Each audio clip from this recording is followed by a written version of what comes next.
And you see how when you put roofs over people's head, it works. And I understand there are some people who are homeless who they are severely mentally ill and they need significant care and resources. And they might not be willing to go into a shelter or something like that. I understand that exists. But what about all the other situations that exist? What about the 44% of homeless people who have jobs? What about all the people who, they went bankrupt and that's why they're out on the street? What about the people who are driving for Uber and Lyft and have to live in their cars? He made that same point. What about people who are actually working multiple jobs and living in their car?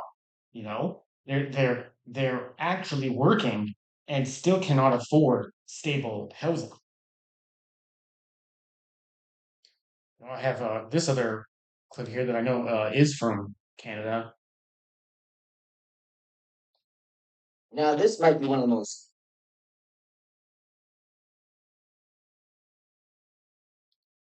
When it comes to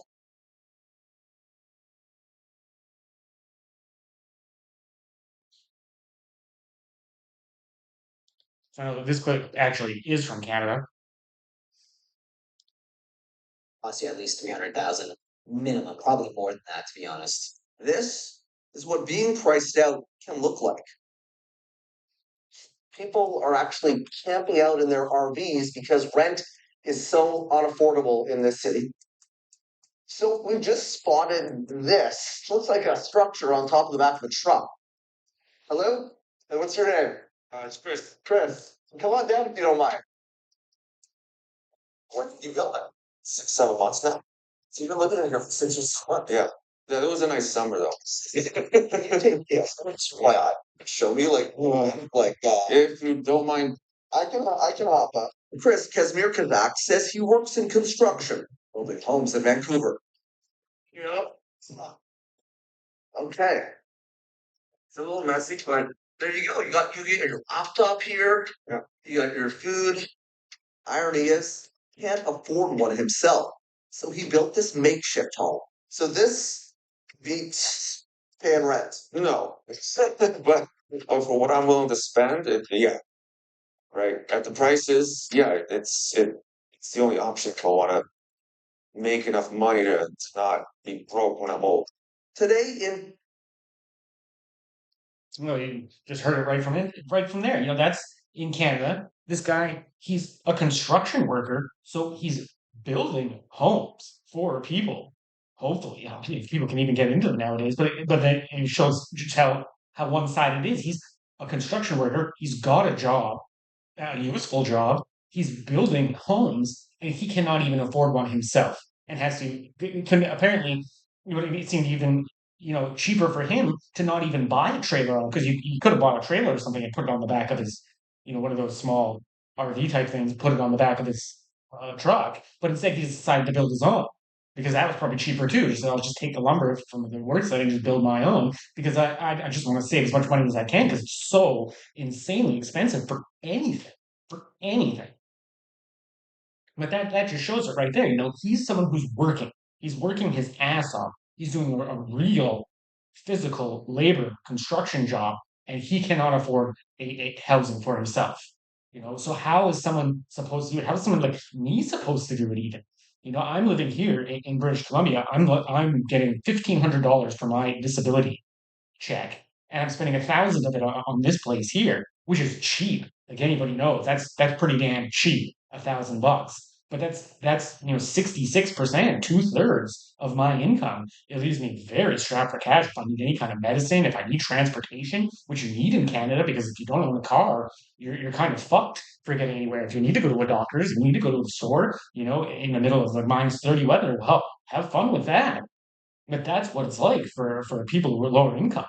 And if you're, lower income, you know that you are one step away from potentially losing your place, being evicted, thrown on the street. You wouldn't believe the crazy kind of rent hits and stuff you see landlords doing here. That's another crazy thing is because it's the cost of housing that's really shoving people out on the street.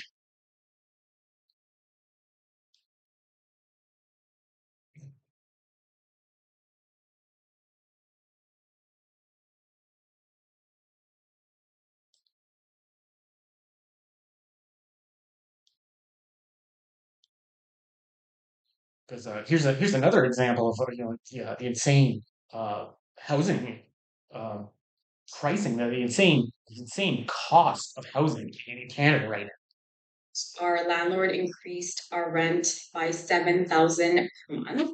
Sisters Yumna and Khadija Farouk have lived in a midtown Toronto building for the past 3 years. Their rent was $2,500 per month.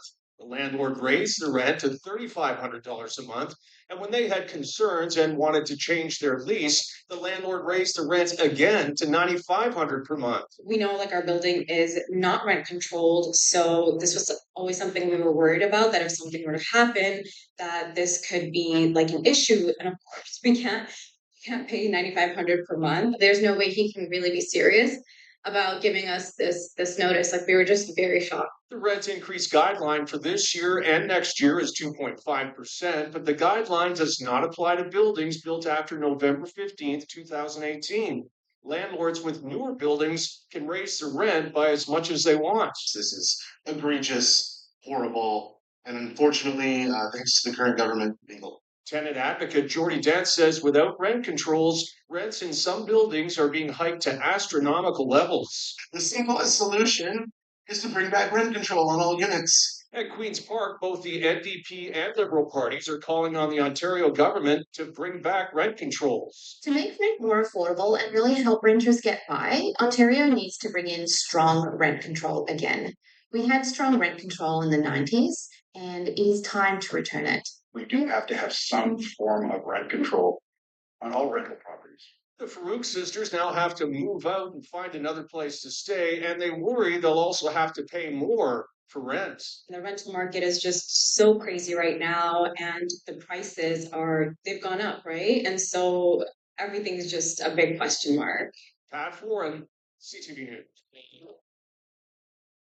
So just imagine that. Imagine how your rent, like you're a working person, you're sharing an apartment with your sister, probably because it's the only way you can afford it. Even you're both working, and you get your rent jacked up like 7 grand.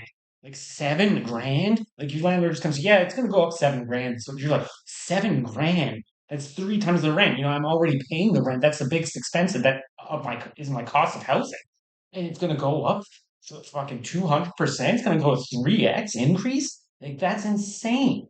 How can how can anyone justify that? It's crazy that because you see the media, they're always on the side of the landlords. They're always on the side of the people who have the big money. That's how it always is. I mean, this is maybe a little off topic, but it makes me think of like Luigi Mangione. This guy.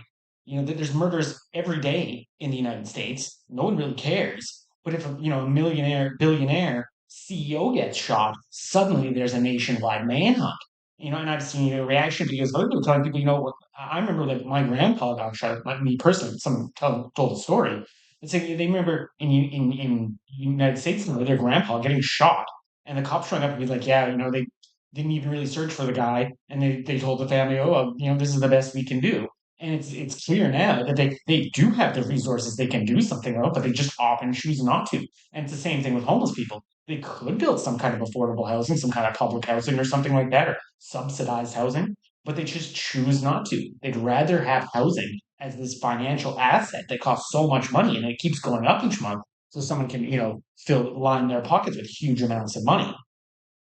And that's the biggest problem I see, and it's a lack of empathy towards people who are homeless. So, I hope this video actually reaches some people, and I hope there's maybe even some comments or something in the video, because I'd like to get more in touch with people who are, who are housing and tenant advocates or homeless advocates or something, because I'm just sick of what I see happening all the time.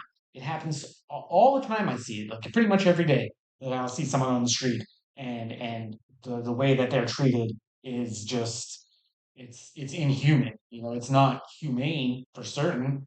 And I think that's the worst part about it, is that when someone is put into homelessness like that and they're already struggling just to survive and make the basic ends meet, that we end up criminalizing those people too. It's kind of sad to think though that in some cases, you might be better off in the prison than being homeless. and actually giving up their freedom just to have a roof over your head and food. Not that anyone would want to live in a prison. And I think most people, like even if I was homeless, I don't think I wouldn't want to go to prison, you know. But here in Canada, when the winter is freezing, you literally die sleeping outside. If you're in this tent city in some areas, you could literally die. You literally get frostbite, lose your hand, lose your feet, lose your toes and your fingers, you lose part of your face, or get hypothermia and actually die. So that's what we're subjecting the people to when they're homeless, especially here in the north. That's one of the most brutal things is there's really nowhere for you to go, and it could actually kill you. So by having landlords and letting them set prices like this on things that everybody needs, like food and housing, and having astronomical prices on essentials like that are now considered commodities, we have put a price tag on a person's life where if they don't have enough money, they very, very easily could die. And that's my huge problem with the way we treat homeless people. I think we need to have more empathy for human beings, any human being. And the fact that we stigmatize people because they don't have, paper money in their bank account, digital money, that fake money that isn't even real. And we treat people like absolute garbage if they don't have it. And that's the thing that bothers me the most. So I hope this video, speaks out to some people and reaches some people and people start to, think differently about how we treat human beings in this world.